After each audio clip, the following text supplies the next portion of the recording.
Саламатсызбы угарман жана көрөрман. Азаттыктын 2-1 эксклюзив маегинин бүгүнкү коногу Жогорку Кеңештин депутаты, социал-демократиялык фракциянын мүчөсү Абдувахап Нурбаев. Абдувахап мырза, саламатсызбы? Студияга кош келдиңиз. Кош келдиңиз, Абдувахап мырза. Бизде азыр түз эфир аркылуу социалдык тармактардан көрүп атышат. Сизге ушу социалдык тармактардан да суроолор түшүп калышы мүмкүн. Ачы биз өзүбүздүн суроолорубузду бере берели. Дегенде эле ушул акыркы күндөлүк талкуу жаратып аткан маселелерден бул биринчиси көмтөргө байланышкан жаңы келишимдин кабыл алынышы болду.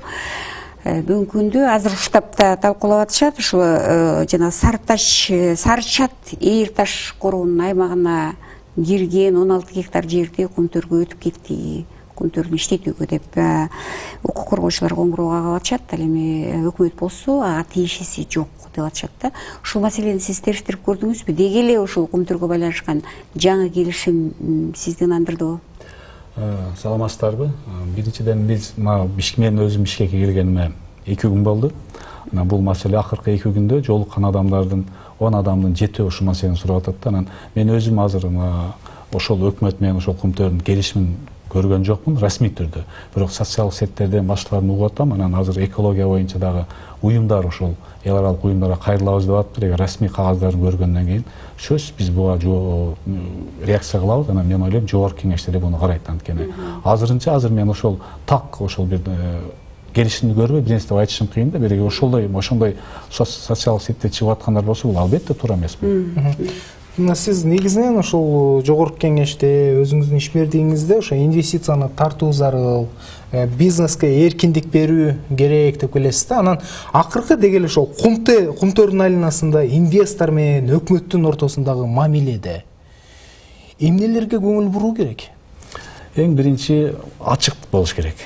Бардык нерселер ошол булар менен баягы тымызын жашыруун сүйлөшүү кылып элге чыгарбай ошондой болуп кетти. Кайсыл бийлик мүмкүн болушунча ачык болсо, ошол бийлик ошо ачык болгондо коомдун өзүнүн үнүн угуп, коомчулуктун ошол эксперттерин ошону менен эске алып туруп кабыл алса, бул өздөрүнө пайда болот. Ушул нерсени айта албайм. Мен премьер-министр жаңы болуп атканда айткан болчумун.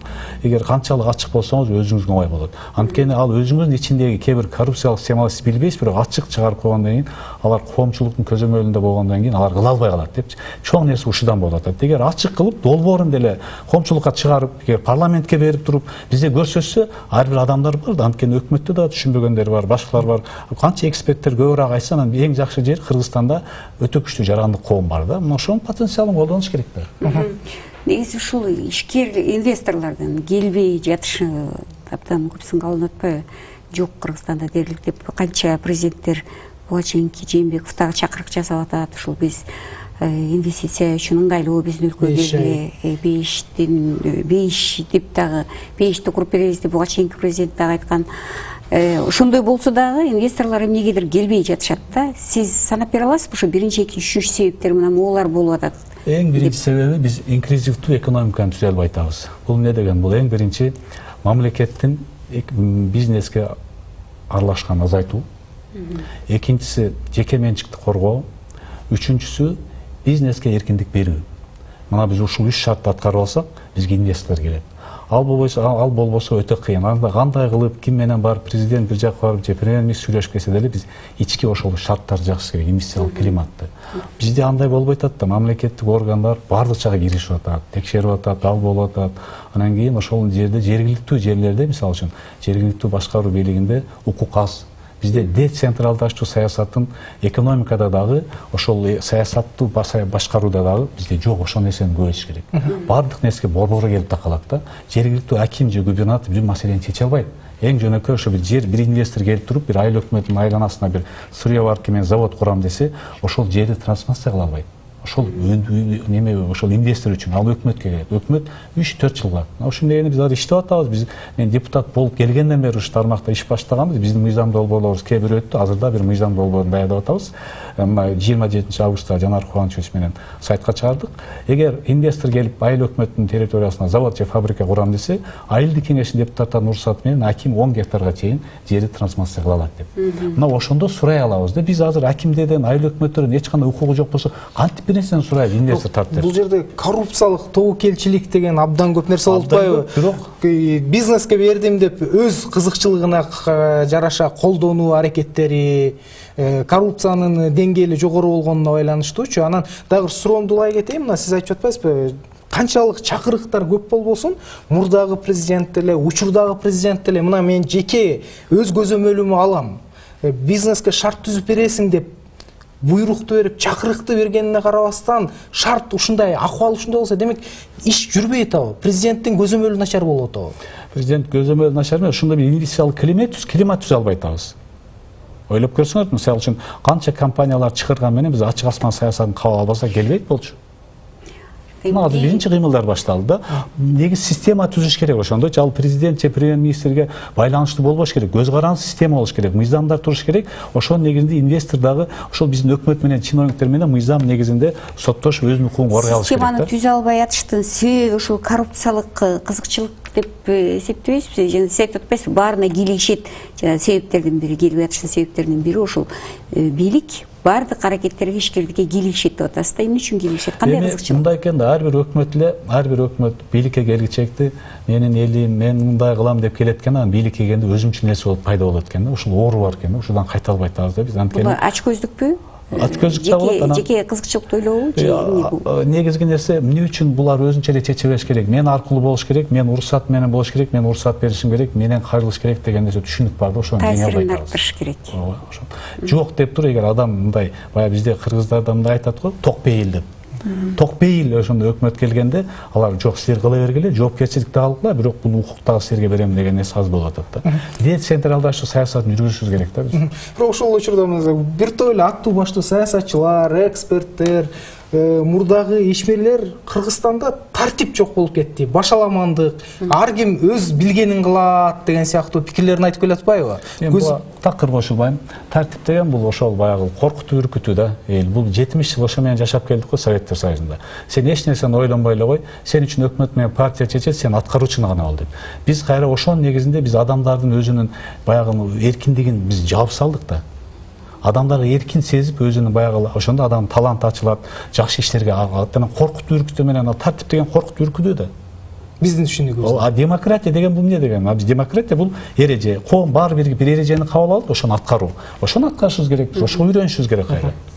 Сиз жана айтып кетпедиңизби, ачык асман долбоору жөнүндө да мисал келтирип кетпедиңиз. Ал сиз демилгелеген долбоорлордун бири го дейм. Сиз баягы сүрөөнчү болгуңуз келген долбоорлордун бири, бирок бул канча жылдан бери канча өкмөт алмашты. Тиги Отурбаевдин убагында катуу киришти эле, анан кийин аксап келатат улам. Манас ири аэропорт деп эсептелет Кыргызстандагы, ал деле баш көтөрө албай келатат. Хаб курабыз деди эле, ал деле ишке ашкан жери жок. Эл аралык аэропорттор, учактардын баары бизди айланып кетип атат, пайданын баары башка жака кетип атат да. Эмне себеп болуп атат, эмне үчүн биз ушул ачык асман долбоорун ишке ашыра албай жатабыз? Бул долбоор боюнча биз 1,5 жыл иштедик. Менен сырткары ошол эле Алтынбек Сулайманов, Исхак Пирматов, Жанар Акаев да жалпы 19 депутат чоң аракет кылдык. Бул мыйзам долбоорун өткөрүш өтө кыйын болду. 2003 жыл башталган экен бул долбоор. Ошондо биздин ата мекендик компаниялар сурапты, бизге 5-10 жыл бергиле, биз бутка туруп алайлы деп. Анан дагы эң биринчи ошолор буттосту. Бизде депутаттар да каршы чыкты, кээ бир кызыкчылыктар бар. Буга чейин ошол аппарат президент да каршы болуп келген, бирок биз буну өткөрө алдык. Анан бул иш башталды. Анан биз жакында бүгүн эле как раз мен бүгүн жумушка чыгып, биз бизнес кеңешинин планын карап атканда сентябрь айында парламент куб өткөзөбүз ушу мыйзам. Бул мыйзам президент январда болбой берди. 6 ай ичинде өкмөт өзүнүн ошо токтомдорун иретти келтириш керек болчу. Анан мен өкмөткө кат жазсам, өкмөт дагы ошонусун кыла элек экен. Өкмөттүн алсыздыгы болуп атат да. Бирок экинчи нерсе, бул мыйзамды биз толук аткарыш үчүн биз аэропортту дүйнөдөгү эң алдыңкы топ 10 компанияга башкарууга берели деп атабыз. Бул боюнча мен президентке кирген, бул мыйзам боюнча да президент толук колдоп, өкмөткө тарап, өкмөттүн алдында биринчи вице-премьер-министр Бороновдун алдында комиссия түзүлгөн. Мен де ошол комиссияга кирип 3 жолу отурумуна катыштым. Бул жерде транспорт министрлиги, фонд, мамлекеттик башкаруу фонду менен аэропорт каршы болуп аткан ошону бергенге. Анткени аэропортто өтө чоң коррупциялык схема бар. Аэропортто өтө чоң, мен кээ бир цифраларды жашыруун катарган, мен 1 жыл иликтегенде көрдүм. ошол эле полосасына эле бир өтө чоң $1 миллион акча кеткен. Мен Бишкек учкан сайын полосасын карайм, ошол акчага полосаны 5 жолу жаңы койсо болот дейт. Көп акчалар ошол жака акмулят этип кетишкен. Азыр да ошондой күчтөр бар, ошо аэропортту башкарууга каршы. Анан азыр эми ошол комиссия иштеп, биз Дүйнөлүк банк менен Азия өнүктүрүү банкына берип атабыз. Ош Бишкек аэропортуна Баткен аэропортун кошуп, Ош шаарынын аэропортуна көлдү кошуп берип атабыз да. Бириңер өкмөттүн сунушу боюнча, өкмөттөгү комиссиянын сунушу боюнча бир эле Дүйнөлүк банкка берип коелу дегенде мен каршы чыктым. Биз коопсуз шаарда көрдүк, бир банкка, бир ишканага берсе болбойт, бири-бирине атаандаш негизде берели. Азия өнүктүрүү банкы менен Дүйнөлүк банк эки аэропорт алсын да иштесин деп. Азыр 1-сентябрга чейин акыркы отурумда тапшырма бергенбиз. Дүйнөлүк банк менен ошол биздин транспорт министрлиги Азия өнүктүрүү банкына берди, сунушуңарды бергиле, кандай шартты аласыңар. Мен айттым, тендерди мына ошолор өткөзсүн. Аларга ишенет, алар өздөрү кылып туруп, баягындай ТОсын жасайт да, анан ушул жердеги мүмкүнчүлүк көрсөтүп берет да. Мына Бишкек аэропортундагы биз Кыргызстан, Азия менен Европанын ортосунда турабыз дагы, ошол географиялык абалыбызды пайдалана албай атабыз да. Таяр менен жараткан бизге жакшы жер берди, башкасын дагы берди. Анан Ош шаары мисалы үчүн Фергана борборунун орөнү борбор болот да. Бирок ушул нерсени мен кечээ 3-1 жумам окудум. Өзбекстан уже 5 аэропорттун ачык асман киргизип уже баштады. Эгер биз эртерээк кылып алсак, биз утмакпыз да. Бирок бизде өкмөттүн шалаакылыгынан кечип атат да ушул нерсе. Сиз айтып атпайсызбы, мына январь айында мыйзам кабыл алынды, мыйзамга кол коюлду, күчүнө кирген. Андан бери мына 8 ай өттү. Бул аралык арасында жаңы каттамдын деле, мисалы Бишкек аркылуу башка өлкөлөргө каттамдын ачылгандыгын байкаган жокпуз. Буга чейин Улан-Баторго бар болчу, азыр эми Шаржаны айтып жатасызбы? Пекинге да через биз аркылуу түшөм. Бирок ошончо да демек ачылгандан кийин деле анан экинчиден хаб катары тиешелүү инфраструктуранын алдыга ачылганы да байкалган жок, өзүн актабай жатабы деген суроолор пайда болуп атат да. Негизги нерсе биз аэропортту башкаруу баягы компанияга бериш керек да, анткени дүйнөлүк чоң компаниялар ошо аэропортту башкаруу менеджменттин атына карап келет да. Аэропортту башкарууга бериш керек. Ооба. Сиз жана 10 компанияны айтып атасыз да. Эң алдыңкы 10 компания. Кандай тобокелчиликтер бар, мен ошону сурайын деп атам. Кандай тобокелчиликтерди эске алдыңар да ошол компанияга? Эми бул жерде бизде ошол стратегиялык объект, андай бундай деп, бирок дүйнөдө ушундай иш кылып атышат да. Мына ошондо Туркиядагы дүйнөдө эң чоң аэропорт деді, аны ошо ГЧПнын негизинде жеке менчик компаниялар. Стамбул аэропортуна айтып жатасыз. Ооба, иштеп атат. Дүйнөдө бул практика бар. Биз коркпой, бизде Советтер Союзундагы менталитет, түшүнүк бар да.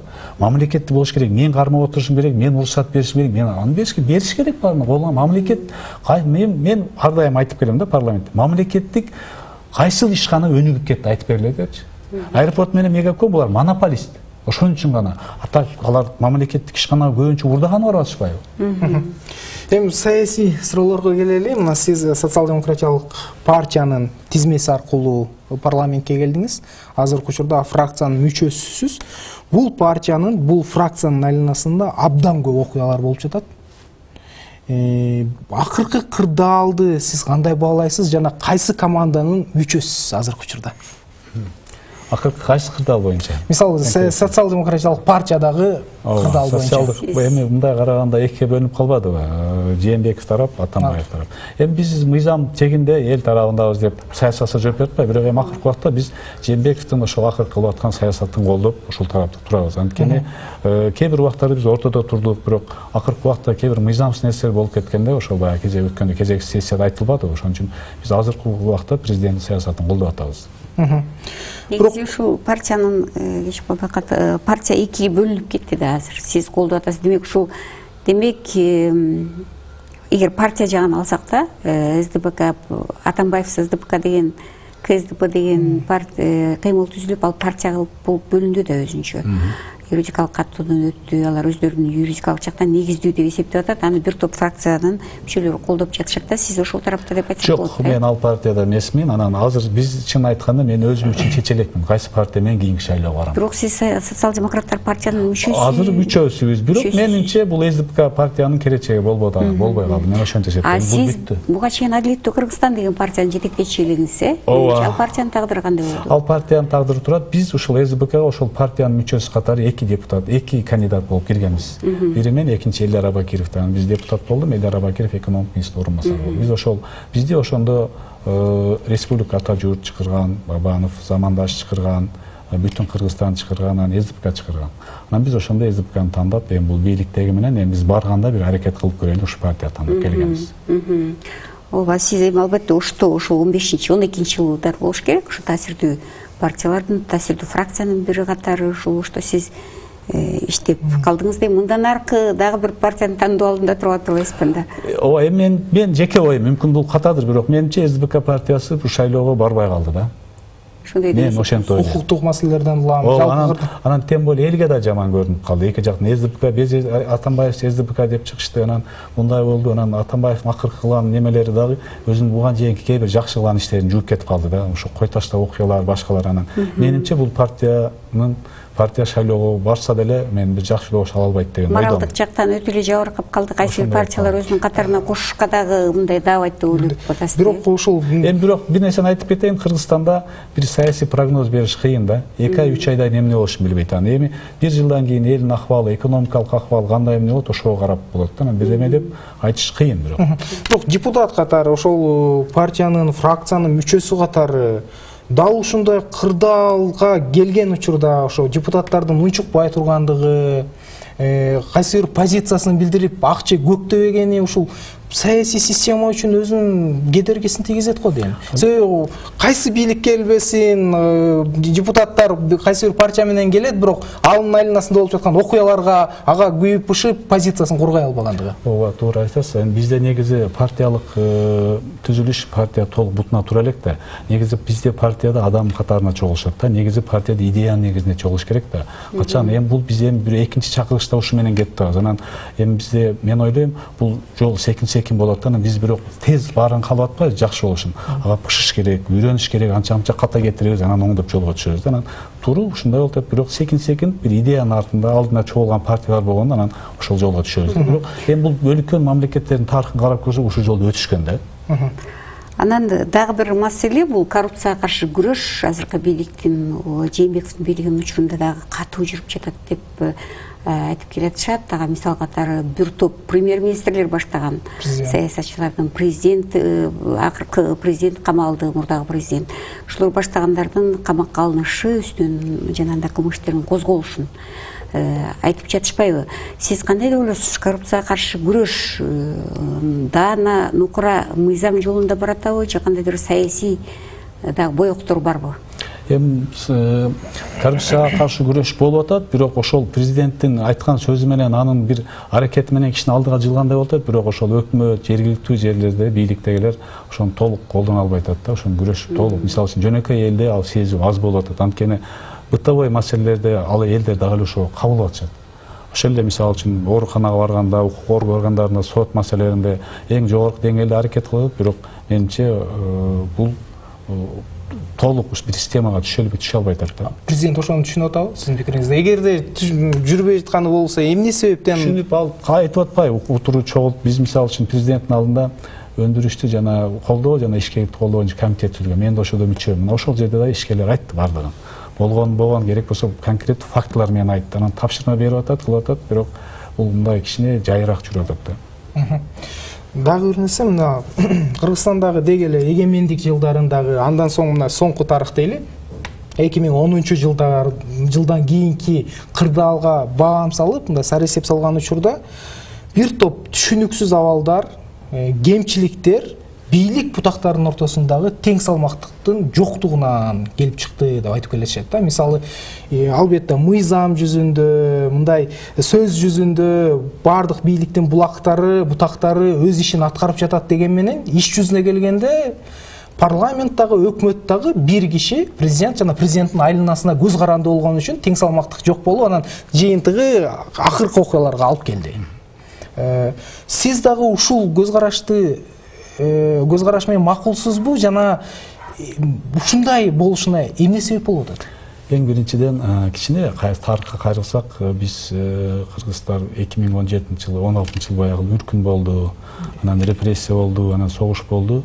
Кыргыздын ошо элита эң кыйын адамдарын, Сталин маалында кыйын адамдар репрессия болуп, бизде баягы ошол балансты кармаган эл алдындагы чыныгы аксакалдарыбыз, Генофонд кырылып кетти да.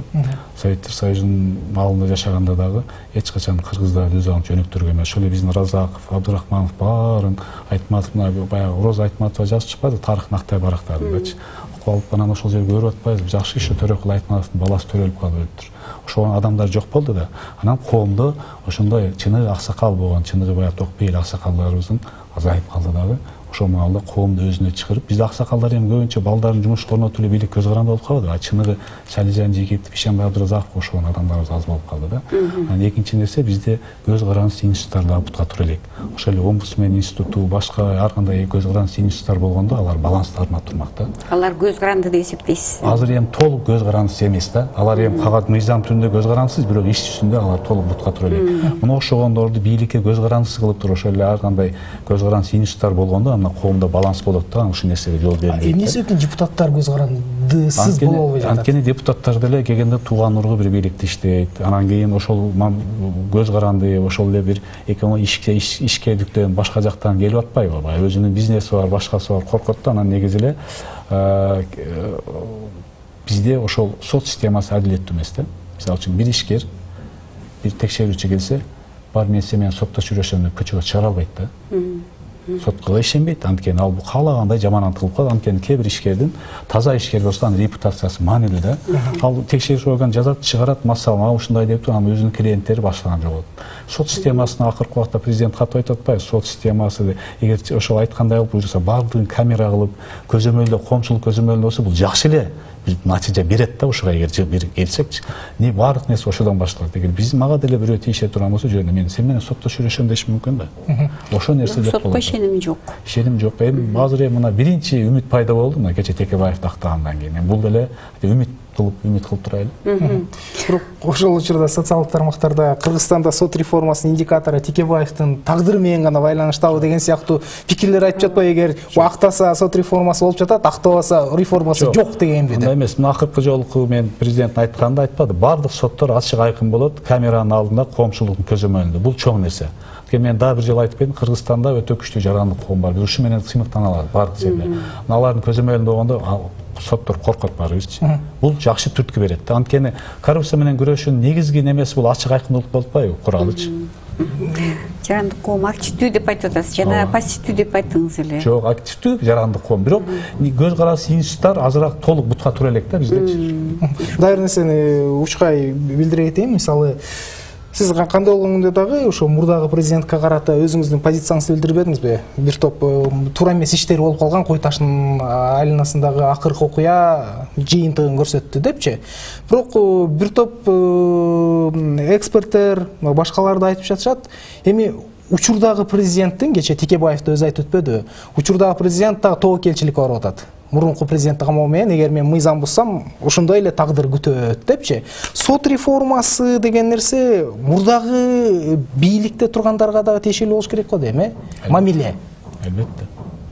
Мисалы, азыр айтып жатышпайбы, ошо Атамбаевдин тарапкерлери эле Текебаевдикындай эле процесс бизде деле болуп атат, жабык болуп атат, жана башка болуп атат депчи.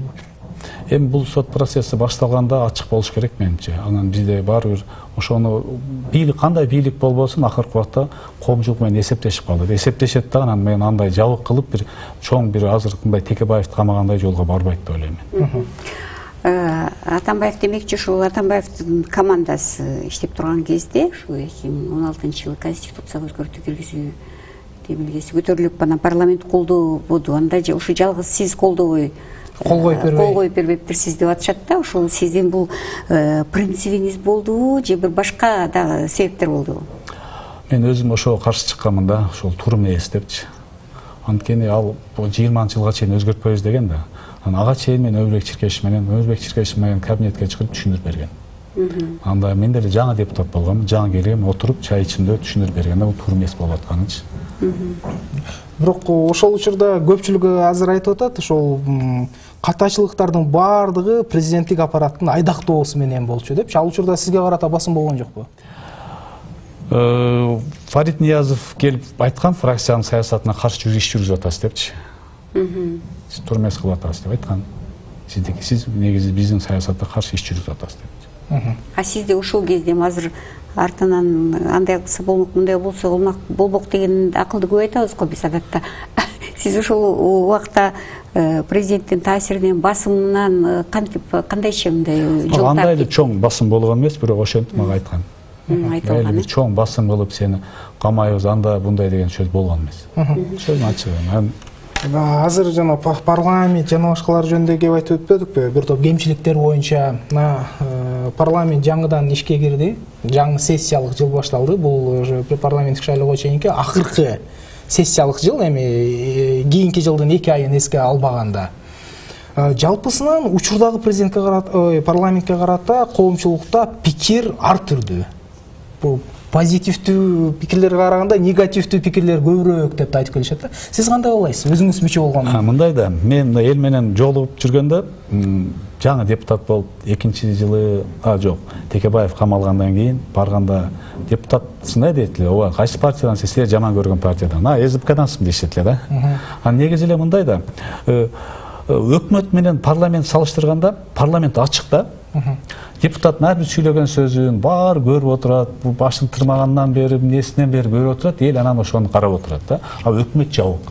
Мисалы үчүн ойлоп көрсөңөр, ошол бир сөздү туура эмес сүйлөп койгон депутат менен Жилалиевдин 17 лицензия берген окуясын салыштырып көрсө, бул асман менен жер да. Бирок коомчулук аны эч кандай сөз кылбады да, ошону кечке сай кыла берет да. Бунун экөөнү салыштырмас. Өкмөт жабык. Өкмөттүн мисалы үчүн ар бир министрдин чыгарган приказын, өкмөттүн ар бир токтомун түз эфирден көрсө, анда айтат деп токточу депчи. Биз ачыкпыз, ошон үчүн бизге критика бар. Анан экинчи нерсе, өкмөткө буга чейин аппарат президентке выгодный болуп келген, ошо депутаттар жаман көрүп, эл алаксытыпчы. Туура эмес да. Мисалы үчүн баары эгер ачык болуп туруп, ар бир министрдин ошол чыгарган чечими башкасын кылса, бизде сайтта ар бир депутаттын мыйзамы баардыгы ачык турат. Өкмөттүкүн силер көрө албайсыңар да. Мен мисалы үчүн депутат катары мен азыр ошол кумтөр менен келишимди көрө албай атам. Эми ушул кимге кандайдыр деңгээлде сиздердин деле парламенттин деле жоопкерчилиги болсо керек, себеби өкмөттү силер тандап атасыздар да. Албетте бар да. Силерге болсо эл шайлап атат, силер ачык болбогонга аргасыздар, а өкмөт болсо ачык болбой атышынын себеби сиздерден да болуп жүрөт. Ооба, ошон үчүн президент айтып атпайбы, баягы цифровизацияны толук кылайын, санааттештир депчи. Анан мен өткөндө сүйлөштүм өкмөттөгү эң бир таасирлүү адам менен. Кээ бир министрликтер өздөрү каршы чыгып атыптыр. Саботаж. Анткени алардын көп коррупциялык кылган иштери ачыкка чыгып калат экен. Эгер биз санаат тештирүүнү жеткирип алсак акырына чейинчи, бул өтө сонун нерсе болот. Бул көп баягы көрүнбөгөн нерселер жабылат да, ачылат. Анан менин оюм ачыктык болот. Кээ бир министрлик деп кайсы министрликтерди айтып атасыз, атай аласызбы азыр? Фонд госимущества бир 3 министрликтен айтты да, ушулар ичинен каршы чыгып атат депчи.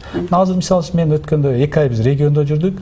Бала бакча мурун бизге барган сайын кайрылат болчу, бала бакчага жардам бер деп. Азыр кайрылбай калды, анткени билип калды, электрондук өчүрө турат. Ал депутат айтса да башка кылса ham алдыга жыра албайт, ал электрондук түрдө. Мектепке кирип атат, бул жакшы нерселер. Кеп кези келгенде мен да суроо бере кетейин деп атам. Мына сиз дагы ушу демилгелесеңиз керек эле, жана жеке бала бакчалар менен жеке мектептерге салыкты азайтуу боюнчачы, салыкты бошотуу боюнча толугу менен. Анан андагы негизги мотив, негизги түшүндүрмө, эгерде салыктын азайса, ошол жеке менчик бала бакчалар жана мектептердин саны көбөйөт, жана акысы азаят деп айтылган эле да. Бирок андан бери бир топ убакыт өтсө деле ошо жеке менчик бала бакча менен жеке менчик мектептердин акысынын азайгандыгын сезилген деле жок. Жакшы суроо болду. 2016 жылы 187 жеке менчик мектеп бар эле. 2019 жылы 289 болду. Бул деген 102 мектеп ачылды. Биздин эң чоң нерсебиз болгон ошол жеке менчик, анткени бул жерде рынок экономикасында негизги мыйзам бул атаандаштык негизинде сапат көтөрүлөт, баа түшөт. Талап бар, болуп атат да. Дагы көбөйтүш керек. Анткени эл бизде мамлекеттик мектептердин деңгээли ушунчалык төмөн болуп калды дагы, эл суусап турат да. Көбөйгөндө анан гана түшөт. Бул азыр талап бар, базар экономикасынын мыйзамы ошондой. Биз күч менен аны түшүрө албайбыз. Ал өзү ошол талап атаандаштын негизинде түшүш керек, бирок сапат көтөрүлүп атат. Бала бакчалар дагы көбөйүп атат. Мен мына кече келатканда эле 2 жаңы Ош шаарында жеке менчик мектеп суранды, келип катышып берип коюңуз ачылышына деп. Бул жакшы нерсе. Элдер берип атат, өздөрүнүн акчасын берип атат. Анан 102 мектеп дегенде бул демек мамлекеттик 50 мектеп эконом болду. курулушуна 60 миллион кетсе, мисалы үчүн, бир мектепке айлык пайлык болуп жылына 100 миллион сом эконом болду. 50 мектептен 5 миллиард акча эконом болду. Бирок Кыргызстандын баш мыйзамында социалдык мамлекет, билим берүү менен саламаттык сактоо акысыз ар бир жаран адамда тандоо мүмкүнчүлүк бар да. Аны эч ким кыйнабай атат да, сен жеке менчикке. Калп тандоо. Бирок эң жакшы нерсеси мамлекеттик мектепте ошол 287 мектеп, 300 мектепте 500дөн болсо, мисалы үчүн 300дөн болсо бир 10 миң бала окуйт да. Мамлекет мектепте 10 миң баланын орду бошободубу? Азыр эми мектептен мечит көп деген сөз бар эмеспи бизде? Мечиттердин курулушун көзөмөлдөө зарылбы негизи? Албетте зарыл. Анан мечиттерге караганда да медреселердики өтө маанилүү болуп атат. Анткени бизде баягы бир убакта вакуум пайда болбодубу? Ошол диний билимди каяктан алабыз деп, анан көбүнчө медреселерге кетип калды да.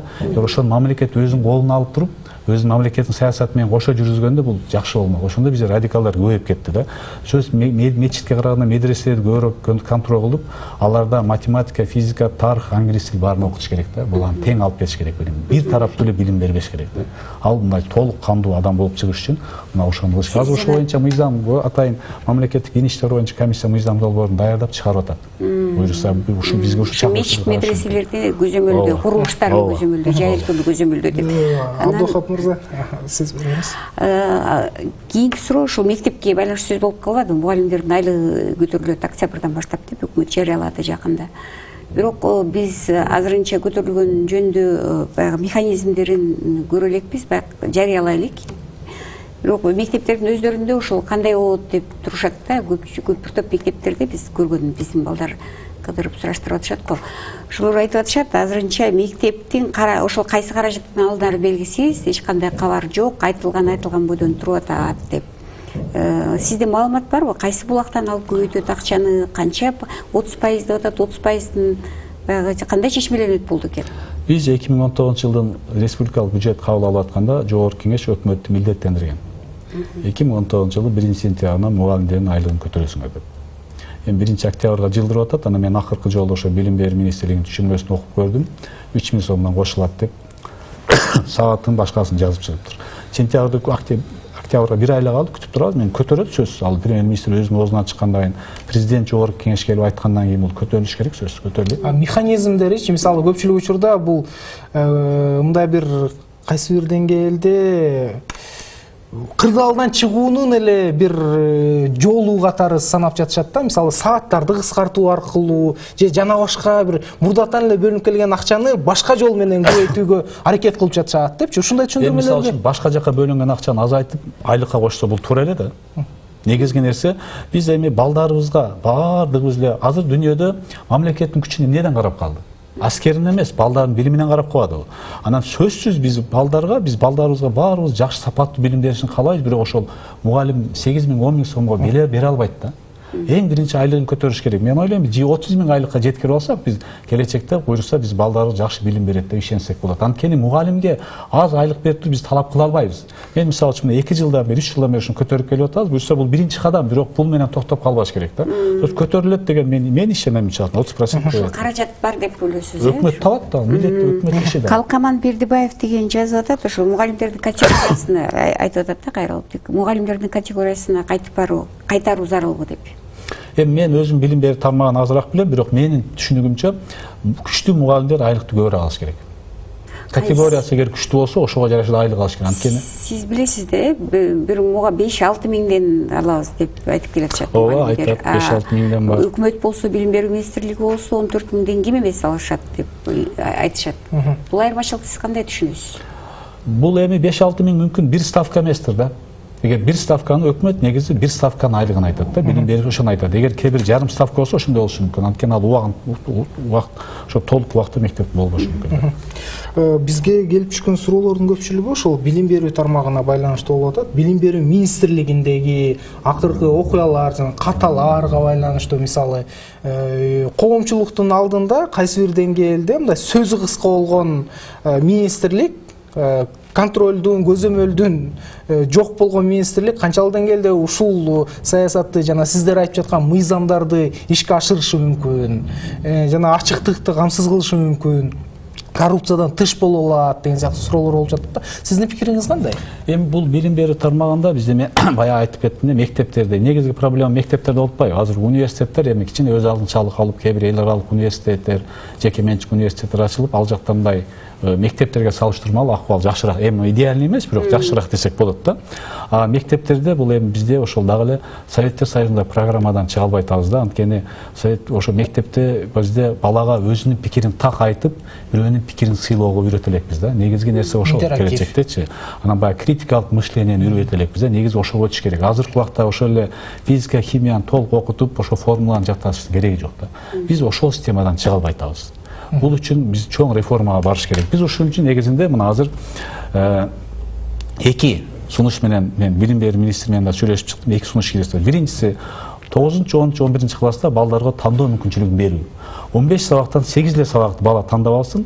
Бала, ата-энеси, мугалими, эгер мүмкүн болсо мектептин психологу болуп туруп, баланын шыгына карап туруп, ошо сабактарды тандап алып, 9-10-11 класста келечектеги кесиби бараткан университетине карап окуш керек да. Биз баланы мажбурлап окутпашыбыз керек. Ал убактан өттүк уже. Анан ошондо бала азыр бизде эң жаман нерсебиз коомдо артта калып кеткен балага кесип тандаш үйрөтпөйбүз да. Балага кандай кылабыз? Жалпы республикалык тест тапшырып келгенден кел балам, канча бала алдың? Медфак, юрфак, экономфак кайсыга барасың дейбиз да. Баланын өзүнүн шыгын, өзүнүн өзгөчөлүктөрүн эсептебейбиз да. Эгер биз ошондой кылсак, бул түрткү бермек да. Бала ата-энесине келип, ата, мектепте 15 сабак бар экен, 8тасын тандап алып атат. Эмне кылабыз дегенде ата ойлонот ата-эне. Балам, токточу, сен мынакка кызыгат дегенде анан баланы ачып бере алабыз да. Бул биринчи нерсе. Биз ушуга барыш керек. Мени сүйүндүргөн, мен буну 1 жылга бери айтып аттым, акыркы жолу өкмөттүн жыйынында премьер-министр ушуга кайталады да, Кудайга шүгүр сөз жетиптир деп сүйүнүп калдым.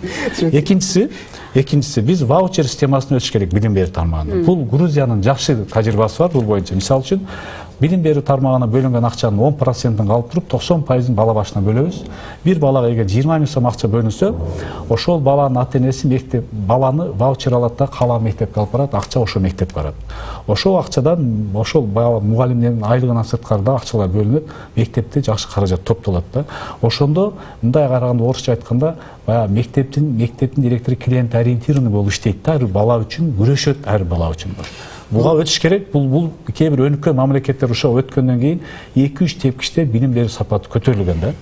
Бирок сиз эми албетте идеялар жакшы абданча. Бирок барып эле Кыргызстандын шартында же коррупциялык маселелерге барып такалат, же жана сиз жантан бери айтып атпайсызбы, бир топ мыйзамдар, демилгелер депчи, же мыйзамдын толук кандуу аткарылбашына келип такалат да. Анан ушундай шартта канчалык деңгээлде аларды ишке ашат деген ишеним бар. Канча убакыт алат, үмүт кылып алдыга tutуш керек да бирөө. Анан баардыгыбыз эле Кыргызстанда ушундай эч ким иштебейт, анан коррупция болбойт деп отура беребиз да. Кимдир бирөө кылыш керек бул ишти, жылдырыш керек. Мисалы үчүн, жалпы республикалык тест кирбедиби? Иштеп атпайбы? Казактарда, өзбектерде жок, ал тажиктерде. Бул чоң нерсе. Муну киргизиш керек. Орустарда да жок далчы. Бирок бизде бар. Бизде билим берүү министри же премьер-министр өзү дагы бир баланы университетке өткөзө албайт. Бал 110 жетпесечи. Бул жакшы нерсе. Ошон үчүн биз аракет кылыш керек, үмүт кылыш керек, жакшы ниет кылышыбыз керек. Абдулхак мырза, сиз кыргыз өкмөтүнүн, азыркы өкмөттүн ишбирдигин бир топ сындап жүргөн депутаттардан бирисиз да. Дайыма катуу сындайсыз. Мисалы, акыркы ушул Коопсуз шаар боюнча дагы, эгер бул Коопсуз шаарды ишке ашыра албаса, бул өкмөттүн келечеги деле жок. Алыска барарым Кудай билет дегенде өр пикириңизди айтканыңыз бар эле да. Бүгүн өкмөт кандай иштеп атат, кандай болуп атасыз? Көп жолу парламентте отставка кетириш керек деген маселе көтөрүлдү. Өкмөттүн абалы оор, муну моюнга алыш керек. Анткени биз эл менен жолукканда, элдин арасында дагы, коомчулукта дагы өкмөткө мындай өкмөткө ичи чыкпаган адамдар толтуруп атат да, көп нерселеринен. Өкмөттүн ичинде баягы кесипкөй, анан ошол жан делен үрөп, эл үчүн иштеп берем деген адамдар аз болуп атат. Саналуу гана болуп атат. Ошол эле мен Дастан Догоев азырында ишине ыраазы болуп атам, жакшы иштейт, аракет кылып атат. Жакында салык инспекциясына бир профессионал келди, ошол адамдар азыраак болуп атат да. Ошон үчүн мен ойлойм, азыркы бир айда парламентте бул маселеге катуу киришсе керек деп ойлойм. Бирок өкмөт алмашканы менен буга чейин эле көп премьер-министр алмашты. Ал кандай адам, кандай саясий фигура келип атат, президентке жакын, анын сөзүнөн чыкпаган, анан өз алдынча саясат жүргүзүүгө мындай эрки жок адамдарды өкмөт башына алып келип алып эле, анан кайрадан кырдаал адам алмашканы менен иш стили кырдаал алмашпайт деген пикирлерди айтылып келатат да. Анан кийинки өкмөт эле мунун баарын оңдоп кетет деген. Күн карама өкмөт Эгер системалык өзгөрүү болбосо. Мен ойлойм системалык өзгөрүү болот. Анткени азыр баары бир ошол жаңы конституция боюнча өкмөт бар, өкмөттүн полномочиясы көп. Ошон ким келсе деле азыркы акыбал, акыркы акыбалдарды көрүп туруп сөзсүз иштей турган кимге аракет кылат да. Мен мисалы үчүн ошондой бир ишенгим келет да ошол нерсеге. Сөз келгенден кийин азыр деле мына парламентте деле мына тажрыйбалуу болуп калды. Келип атканда деле моюнуна жоопкерчилик милдеттерди мингизип сурап ала турган жагдай барбы деп. Өкмөт негизи ушул өзүнүн бир кемчилиги өксүгү да, өксүгү ишке ашыра албай, эркин алып кете албаган бир өксүк ушул парламенттен, президенттен көз карандылыктан эмеспизби? Сиз кандай деп ойлойсуз? Ал деле болушу мүмкүн. Эми парламентте деле жеке кызыкчылар кээде ойноп кетет да. Бардык тарап, бир тараптуу эмес да, ар кандай ошондой жагдайлар болушу мүмкүн. Конституция боюнча, акыркы кабыл алынган конституция боюнча өкмөттүн полномочиялары ва укуктары кеңири да ошону пайдаланып атабы азыр? Мындай болуш керек да, мен мантип ойлоп келдим. Мен бүгүн быйыл депутаттар менен да сүйлөшүп мыйзамга киргизе албай калды. Негизи премьер-министр депутаттардын ичинен болуш керек. Эл алдында ошол баягы партия чыгып туруп лидери сөз бергенде ошону аткарыш үчүн өкмөт жетекчисине өзү аткарыш керек да. Биз ушуга өтүш керек. Мына ошондо азыркы окшогондор азаят дагы, анын аркасында партиясы турат, колдой турган, башка боло турган, коркпой иштей алат да. Ошондо көз карандысыз. Биз ушул жерде мыйзамды өзгөртүш керек. Мен ушул өзүм коллегалар менен да сүйлөшүп атабыз, мыйзамды өзгөртөйлү десек, конституцияны өзгөртүш керек деп атат. Бирок буну карап көрүш керек. Сөз качан ошол депутаттар да, министрлер да депутаттардын ичинен болгон, анткени биз шайлоонун алдында мына 3 ай жүгүргөнбүз, мен 1 ай ош шаарына тынбай келмеген жолукканмын. Бирок мен ошолорду өкмөт кайтса, өкмөт айтканын кылбай атат кээ бир нерсе. Мен өзүм мүмкүнчүлүк болуп биздин ошо партиянын лидери менен болгондо биз сөз бердик элге. Мына болбой атат деп бизде түз жоопкерчилик болот да. Мен ойлойм ошондо биз азыркы сиз айткан жагдайдан кутула алабыз. Сөзсүз партиядагы ошол көпчүлүк партиянын лидеринин жетекчиси өкмөт премьер-министр болуш керек, мүчөлөрү депутат министр болуш керек.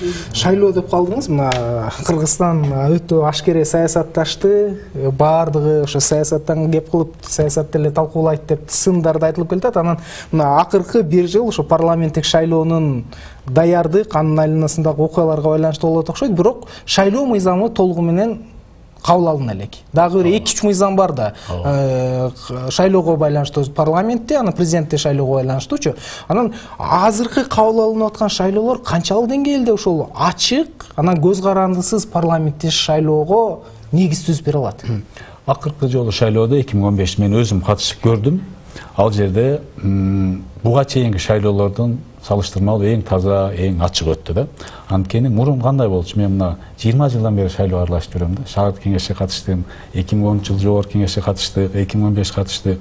Мурун шайлоо комиссиялары менен сүйлөшүп акча берип бюллетень сатып алат болчу да. Ал нерсе жок болду да. Анан кандай алат эле 20-30 баланы чогулуп туруп каруселдеп ар саат сайын киргизип турат болчу. Бул нерсе жок болду. Биз жакшы бир алдыга чоң кадам жасай алдык да. Бул нерсе эгер ушун биз дагы өркүндөтүп алсак, бул жакшы эле салыштырмалуу. Бизде бул шайлоодо азыр эл билет, что шайлоочу ошол кандидаттар, партиялар билет, что эл менен иштеш керек. Акча таратуу деген адат болуп атат да. Эми ал элдин ичинен болуп атат да алчы. Мен ойлойм азыр деле мурункуга салыштырмалуу акча алгандар, акча алып шайлагандар, ошо акча алып ошо партияны шайлагандар азаят деп мен өзүмдө ишенич бар да. Ишеничиңиз бар. Бирок көп учурда саясатчылар, көп саясатчылар балким негизи бардыр. Ушу эл күнөөлүү деп эле, эл албаш керек деген сөздү эле көп айта беришет. Эл алып атпайбы, эл көз каранды болуп атпайбы? Эл шайлаган парламент ушул деп анан баары бир эле эл күнөөлүү болуп калып атат да. Ушул элита күнөөлүүдүр балким. Саясий элита күнөөлүү. Элита ээрчитет да. Элита ээрчитип, жол көрсөтүп турган элита болот да. Чыныгы элита, баягы биздеги саясий элита эмес, чыныгы элита. Мен ойлойм, эл да күнөөлүү эмес да, бардыгыбыз күнөөлүүбүз бул жердечи. Албетте, анан кээ бирлер чыдабай кетип туруп, анан акча башка кылгандар туура эмес да.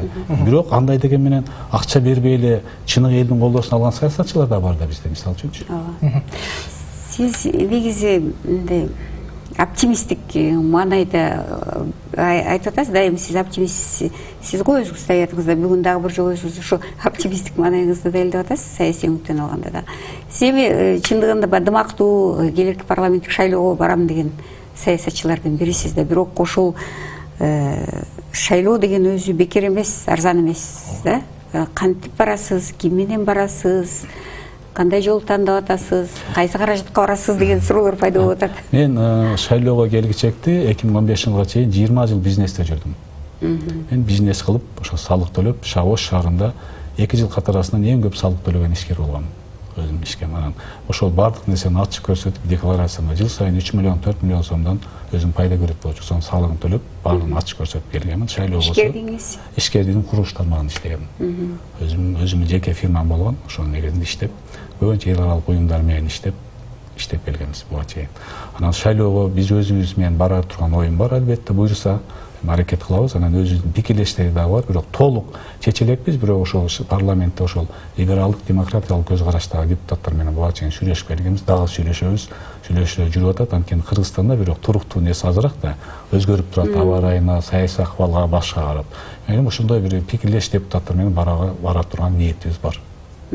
Акча жагынан ошол өзүбүз ошол неме кылгандай, мен бизнесим коллективге өткөзүп бергенмин, бирок менин өзүмдүн жаш туугандарым бар, бир туугандарым бар, башкалар бар, өзүмгө чейин буга чейин да жазып ошол баягы неме декларация көрсөткөн бизнесим бар, акча сөзсүз керек болот. Анткени ошол мисалы үчүн мен Ош шаарында эле болсом, менде 2015 жылы 150 адам агитатор болуп иштеген.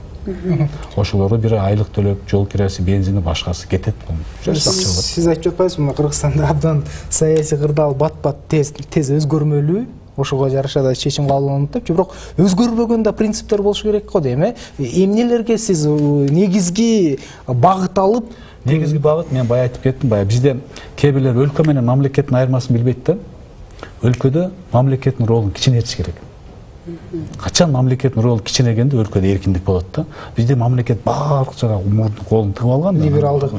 Либералдык экономикага барыш керек. Бая айтып кеттим го, биринчи ошол немеге биздин ишкерлерге эркиндик беришибиз керек. Мүмкүн болушунча аларга аралашпаш керек. Экинчиси, жеке менчикти биз өтө каттуу коргошубуз керек. Экинчиси. Анан үчүнчүсү, биз эмне айтып кеттим эле? Ошо эки нерсеге катуу көңүл бурушубуз керек да. Ошондо анткени бизде инвесторлор өзүнүн ички инвесторлор толтура. Мен былтыркы жылы Новосибирскиден келип Кытайдан, анан ошол диаспоранын жетекчиси менен келдим. Кыргызстандан 31 бала болду дейт, 1 миллион доллардан ашык акчасы бар дейт. Кыргызстанга инвестиция кылайлы деп барсак дейт, бир ишкана ачтык эле дейт, айыл өкмөт, налоговый, Финпол бардыгы келип акча сурайт экен дейт. 31 августка мынча акча берип кой деп, бизде майрам болуп атат деп, милициясы келет, о келет, бу келет, моюнга отуруп алат экен дейт да. Анан көңүлүбүз калып калды дейт да. Анткени Кыргызстанда толтура бизде 1 миллионго жакын мигранттар жүрөт деп атпайбызбы? Ошо эч болбосо бир 20-30 миңи миллионер да. Алар деле ичинде жүрөгүндө мамлекет сүйүү сезим, элге сүйүү сезим бар, Кыргызстанга жардам берейин деп келет. Эгер шарт түзүп берсек, биз чоң баягы Европа, Америкадан күчтүү инвесторлор эмес, өзүнүн ички ошолор менен да путка тура алабыз да. Акыркы учурда капиталдын сыртка чыккандыгы көбөйүп атат. Ооба, көбөйүп атат. Анткени бул жердеги акыбал, ошол саясий акыбалдар, башкалар элдин үмүтүн азайтып атат да. Жанагы келбей аткан себеби да ошол, жанагы ишкердики менчикке карата камкорлуктун жоктугу, кепилдиктин жоктугу болуп атат го дейм. Ошону кантип бекемдеш керек сиздин оюңузча? Азыр көп эле өзүңүз деле билесиз. Жеке менчик секторго биз кол тийбестүү каттуу кылып туруп, конституцияда бар, бирок кээ бир ошол соттор, башкаларга дагы кириш албай турган кылып туруп каттуу кепилдик бериш керек да. Мисалы үчүн, менин жеке менчигиме мени мамлекет коргоп берет, эч ким эч нерсе кыла албайт деген түшүнүк керек. Анан бизде көбүнчө бандай жол менен кетпай, мурун коррупциялык жол менен өзүн алып алган деп эле ар кандай менен анан башкалар кирип кетип атат да. Ошондой болсо да мен ойлойм, ошолор кечирип туруп бир баарын капитализацияланып ошондойго жолго барыш керек да. Анткени бул өтө маанилүү да. Анткени адамдын өзүнүн жеке менчигин коргоого гарантия бербесе, өзүнүн граждан болсо да бул жака бир акча инвестиция кыла албайт да, коркот. Ошон үчүн жанагы сиз айтып аткан миллионерлер, миллиардерлер ошон үчүн келип аракет кылгандар дагы шаасынып кайра кайтып кетип атышат. Келе албай калып атышпайбы? Сиз айтып өттүңүз, парламенттин курамы жөнүндөчү, албетте шайлоого акча керек. Аны акчасы бар адам депутат болот да, мындайча айткандачы. Бирок ошол учурда жанагы интеллигенция жок болуп калды деп жатпайбыз. Интеллигенциянын ошол эле дарыгердин, жөнөкөй мугалимдин шайланууга укугу кайсы бир деңгээлде чектелип калды депчи. Бул жагынан алганда сөзсүз ошол партияларда бар акчаларды албайт. Акчалар керек, бирок ал барды түзбөйт да. Акчасы жокторду, эл алдында ошондой кадыр баркы бар, эл сыйлаган адамдарды кошот. Буга чейин деле болду. Мисалы үчүн бизде толтура депутаттар бар, ошо айлык эле жашаган, акчасы жок, врач болгон, башка болгон. Бизде мен айтып берем атын деле. Анан дагы эле булар кошулат, көбөйөт, анткени элдин талабы ошондой. Эл азыр бизнесменди мындай ууру коррупцияга катар көрүп атпайбы? А бизде ошондой түшүнүк пайда болгондо коомдо, бирок таза жол менен бизнес кылгандар да бар да. партия демекчи ушу партиялардын Кыргызстанда эми 200дөн ашып кеттиби, айтор партиялардын саны эпсиз көбөйдү. Алардын ичинен эми бир 10 чактысы балким мындай жанында иштеп жүргөндөр чыгар.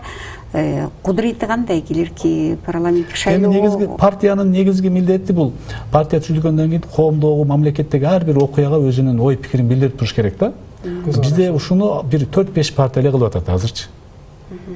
Ушундай болуш керек. Ар партия деген өзүнүн штабы болуп, ошо лидери ар бир окуяга өзүнүн көз карашын, оюн билдирип туруш керек. Бизде бирок бул азыраак болуп атат. Мен ойлойм, бизде ушу 20-25 партия катышат го. Келерки парламенттик шайлоо. Ошол учурда кызык жагдай, мисалы ошо тар саясий чөйрөдөгүлөр менен сүйлөшкөн учурда президенттин партиясы жаңыдан түзүлүп катышы мүмкүн. Бийлик партиясы жаңы жүз менен келиши мүмкүн деген сыяктуу пикирлер айтыла калып жүрөт да. Чындыгында эле ошондой сөз барбы? Тажрыйба бар да буга чейинчи. Анан канчалык деңгээлде ошол нерсе туура? Мындай да, бийликте эле коомдун талабына карап иш кылат. Эгер коом ошону талап кылып атса, эмне үчүн бийлик чыгарбасын? Чыгарышы мүмкүн. Ал ошол акыбалга карайт, ошолда коомдо кандай акыбал, элдин талабы эмне болуп атат деген карап туруп, коомдун талабына карап чыгарышы мүмкүн, буну күтсө болот. Азыркы учурда канчалык деңгээлде ыктымал? Ыктымал, мен ойлойм, толук эле ыктымалдыгы бар. Түшүнүктүү. Анда эмне кылалы? Ушу менен жыйынтыктайбыз го дейм. Биздин маегибиз деле аягына чыгып калды окшойт. Акыркы ошол бир суроо, биз ушу бир суроону бербей калдык. Бул биздин президенттин ишмердиги. Албетте сиз колдойсуз, колдойм деп башында айттыңыз, президенттин азыркы президент Сооронбай Жээнбековдун саясатын. Кандай кемчиликтерди байкап атасыз, кеңеш бере турган? Сиз ушуну оңдош керек деген. Мен президенттин акыркы убактагы тышкы саясатын ошо жакшы ынанып атам. Жакшыбы, жаманбы, ошо Түркия менен Казакстан менен мамилеси жакшы болуп калды. Анткени ал жакта биздин жарандар бар, анан ал жакта экономикалык кызматтар, башка кызматташтык, башка нерселер бар эле да, бул алдыга коюлуп калды, жакшы болду. Анан негизи эле бизде ошо башка мамлекеттер менен конфликт аз болуп калды. Тышкы саясат президент күчөп атпай, анан күч структураларында деле ошол бизде мен өзүм эл аралык иштер коргоо жана коопсуздук боюнча комитетиндемин. Ошол коргоо министриндеги башка акыбалдар, ошол генерал штабтын ичиндегилер менен биз барып көрөбүз, акыбал бул жакшы эле кетип атат да, жакшы нерсе болот. Анан эми экономик жактан реформалар болуп атат, эми бул бирок бул өкмөттүн иши болчу да. Негизги нерсе элден азыр баардык нерсеси ошо болуп атпайбы, анткени эл ар бир нерсе өзүнө жеке тиешеси жок бир нерсе болбосо эл күтөт да ошонучу. Ар бир эле бийлик жаңы келгенде эл үмүт пайда болот да, аванс берет да, бекер элечи. Ошол экономикалык жактан биз өксүп атабыз. Президент буга кайсы бир деңгээлде жоопкерчилик көрөт? Президент бирок буга жардам иретинде ошо өндүрүштү жана ишкердикти колдоо комитет түздү. Өзү төрага болду. Мен да ошого кирдим. Эми биз ушул жерден азыр эми 2-3 мыйзам иштеп чыктык. Иштеп атабыз жардам иретинде. Анан алдыга жылат деген үмүт бар. Президент бирок карап көрсө 2 жыл ошо тополоң экс-президент башка менен алектенди да, мындай караганда. Жана президент мурун Атамбаев айтпады беле, 6 жыл, 4 жыл мен ушу тополоң менен өткөрдүм, эми 2 жыл иштеп атам. Мен ойлойм ушу 2 жыл бүттү, эми бияктан бир жакшы үмүт кылып турайлычы буюрсачы. Ошондой талаптуу болот дагы жараша. Ооба. Макул. Ушу менен биз маегибизди, бүгүнкү маегибизди жыйынтыктайлы. Сизге келип маек коюп бергениңиз үчүн чоң рахмат. Ийгилик каалайбыз. Рахмат. Урматтуу Азаттыктын угарманы жана көрөрманы, Азаттыктын 2-1 маегинин бүгүнкү коногу Жогорку Кеңештин депутаты, социал-демократиялык фракциянын мүчөсү Абдывахап Нурбаев болду. Нурбаев мырза менен Бурулкан Сарыгулова жана Бакыт Асанов маектештик. Саламатта калыңыз.